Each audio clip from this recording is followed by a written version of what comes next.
Hello বন্ধুরা, good morning. আরেকটি নতুন ব্লগ নিয়ে চলে এলাম তোমাদের কাছে। আরও অনেক দিন পর একটি ব্লগ নিয়ে আসলাম। তো অনেক দিন বলতে বেশ কয়েকদিন পরই, বাড়িতে ছিলাম না আমি, হঠাৎ করে আমাকে চলে যেতে হয়েছিল। তো বাড়ি থেকে এসে দেখো সব কিছু পরিষ্কার করতেই লেগে গিয়েছি। আরও অনেক কিছুই করেছি, ঘরদোর সব পরিষ্কার করেছি। এবার রান্নাঘরে ঢুকে দেখলাম ফ্রিজটারও একই অবস্থা, মানে বাড়িতে না থাকলে যা হয়। তো দেখো এখানে ফ্রিজটা ভালো করে মুছে নিচ্ছি। আরও বহু জিনিস ছিল ফ্রিজের মধ্যে, সেগুলো একটা একটা করে নামিয়ে ফ্রিজ মুছে তারপরে সেগুলো আবার মুছিয়ে রেখে দিচ্ছি। আর সবথেকে বড় কথা হলো, আমার যেগুলো ছিল অনেক কিছু রেখে গিয়েছিলাম ফ্রিজে, সেগুলো আমার তার মধ্যে অনেক কিছুই নষ্ট হয়ে গিয়েছে, কারণ আমাকে হঠাৎ করে চলে যেতে হয়। একটু দরকারি ছিল আর কি, তাই জন্য বেরিয়ে যেতে হয়। সেই জন্যই আমার অনেক কিছু নষ্ট হয়ে যায়। তো আর কি করব, দরকার তো দরকারি, তাই না? তো দেখো এখানে আমার ফ্রিজটার ইয়েটা, মানে দরজা থাকে যে আর কি রাখার মতো, ওগুলো মুছে নিলাম। তো তারপরে দেখো এই ফ্রিজটা মুছতে চলে এলাম। তো ওখানে আমি আগের দিনের মানে ছিল, হাঁড়ির মধ্যে অল্প চাল রেখেছিলাম। ওই দিন তো রান্না হয়নি, যেহেতু আমি আমার শাশুড়ি মা নিরামিষ খান, ওই দিন ওখানেই খেয়েছিলাম। তাই জন্য আমি চালটা নষ্ট হয়ে যাবে জন্য আমি ফ্রিজে রেখে দিচ্ছি। আর দেখো এই যে আমার সম্পূর্ণ ফ্রিজটা সুন্দর করে মোছা হয়ে গেল। আর ঢাকনাটা দেখলে তোমরা, ওটা আমার একটু নষ্ট হয়ে গেছে, ওটাকে আবার হাত দিয়ে এভাবে লাগালেই ঠিক হয়ে যায়। তো দেখো বললাম যে নষ্ট হয়ে গেছে অনেক কিছুই আমার। তার মধ্যে এই ব্রেডটা ছিল একদম পুরো প্যাকেট ধরেই ছিল, একদিনও খাওয়া হয়নি। তো এটার নাকি 2-4 দিন পর মানে কি নষ্ট হয়ে যায়, খাওয়া যায় না শুনেছি। তো কি করবো এখন, এগুলো আর পরে দেখি কিছু করা যায় নাকি। তো যাই হোক, এগুলো আর দেখে কষ্ট পেয়ে আর কোনো মানে লাভ নেই, এখন যা হওয়ার হয়ে গেছে। আর এখানে একটু ছিল সুজিটার মধ্যে পোকা ধরে গেছে দেখি।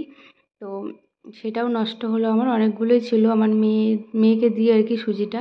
আর ওই প্যাকেটে দেখতে পাচ্ছি এটাতে ছিল হচ্ছে ছাতু, এক প্যাকেটই ছিল, সেটা একটু খেয়েছিলাম আর একটু রয়ে গেছিলো।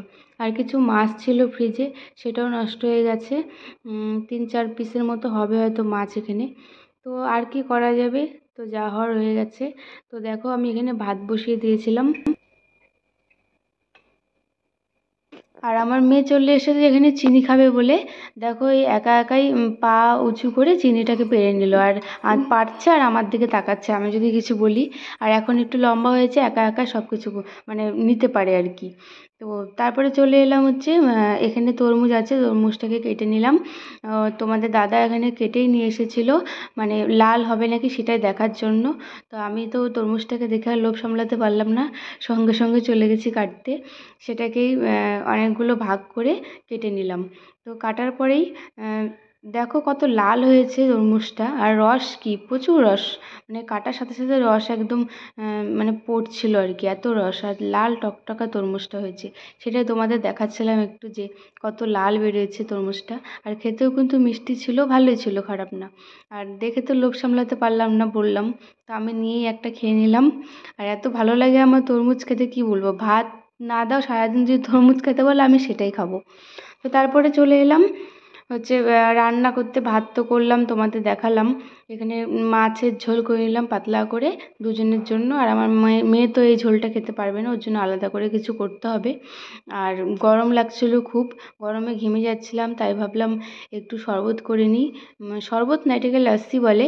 ওই ঘোল দিয়েই বাড়িতে পাতি আমি দই, সেই দই দিয়েই, সরি ঘোল বললাম না, টক দই দিয়ে একটা নুন চিনি দিয়ে একটা লস্যি বানিয়ে নিলাম। লস্যির মধ্যে একটু কায়দা করলাম, সেটা হচ্ছে তরমুজটা একটু ইয়ে করে কেটে এর মধ্যে দিলাম, আর একটু লেবু দিলাম, আর ওই বরফ ছিল বরফটা দিয়ে দিলাম, তাহলে একটু ঠান্ডা হবে। আর খেতে কিন্তু খুব ভালো হয়েছিল। আমি খেলাম, তোমাদের দাদা খেলাম, আমরা দুজনেই খেলাম। দেখো কি সুন্দর লাগছে জিনিসটা, মানে লাল আর সাদা মিশে একদম জিনিসটা খুব সুন্দর লাগছে দেখতে, আর খেতেও দারুণ হয়েছিল। মানে এরকম করে করেছি বহুবার, তবে তরমুজটাই প্রথম অ্যাড করলাম, তরমুজটা দিইনি। তো দেখো এই যে আমরা এখন খাচ্ছি। টেস্ট করো, একটু টেস্ট করো না, জুস খেয়ে দেখো, নাও। ওটা তরমুজ, খেয়ে দেখো খেয়ে দেখো, একবার টেস্ট করো। দিছি তো। নাও নাও নাও, পিছনে মোবাইল আছে কিন্তু। চলো নিজেই বানানো লস্যি খেয়ে একটু বিশ্রাম নিয়ে চলে এলাম আবার কাজ করতে। তো কাজের মানুষ এই দেখি কাজ তো করতেই হবে, আর দেখি মাছগুলো পড়ে আছে। আমি আগেই কাটতে ভাবলাম যে না আগে রান্নাটা করে নিই, তারপর মাছগুলো কেটে তারপরে আমি স্নান করে নেব। তো মাছগুলো বলতে এখানে দুটো মাছই এনেছিল, সেটা চিংড়ি মাছ আর এটা হবে কি রুই মাছ, যাই হোক কিছু একটা হবে, কেটে এনেছে বুঝতে পারছি না। আসলে নিচ্ছি।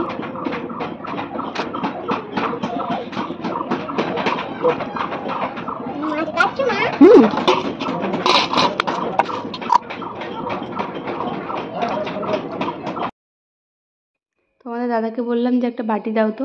আমার এই একটা অভ্যাস খারাপ, মানে যখন বসে যাব কাজে তারপর মনে পড়বে ও এটা তো নিয়ে বসিনি, আর তখন তো তোমাদের দাদা থাকলে তো দিয়েই দেয়, আর না থাকলে নিজেকে উঠে নিতে হয়। তো সেটাই বলছিলাম যে একটা বাটি দাও তো, ও বিরক্ত হচ্ছিল বলে আমি হাসলাম। তো দাও বললাম। তারপর দেখো আমি মাছগুলো তো বেছে মানে মেজে ধুয়ে এরকম করে বাটিতে করে রেখে দিলাম। একটাতে রেখেছি চিংড়ি মাছ আর দুটোতে রেখেছি হচ্ছে ওই রুই মাছটা। তো হয়ে গেল, এগুলো এখন ফ্রিজে রেখে দেবো, আর তার আগে জায়গাটা পরিষ্কার করে নিই। এখানে মাছের আঁশটাগুলো আছে, সেগুলো উঠে উঠে সুন্দর করে পরিষ্কার করে নিলাম। তো হয়ে গেল, এবার মাছগুলো ফ্রিজে রেখে দেবো। তো তারপর দেখো তোমাদের দাদা বাড়িতে ছিল বলে বললাম যে ফ্যানটা একটু মুছে দাও, হাওয়া একটু আসছিল না, ফ্যানটা ভারী হয়ে গিয়েছিল। তো আজকের মতো ব্লগটি আমি এই পর্যন্তই রাখছি। তোমরা সুস্থ থেকো, ভালো থেকো, সাবধানে থেকো, আর আমার চ্যানেলটি সাবস্ক্রাইব করে আমার পাশে থেকো। টাটা।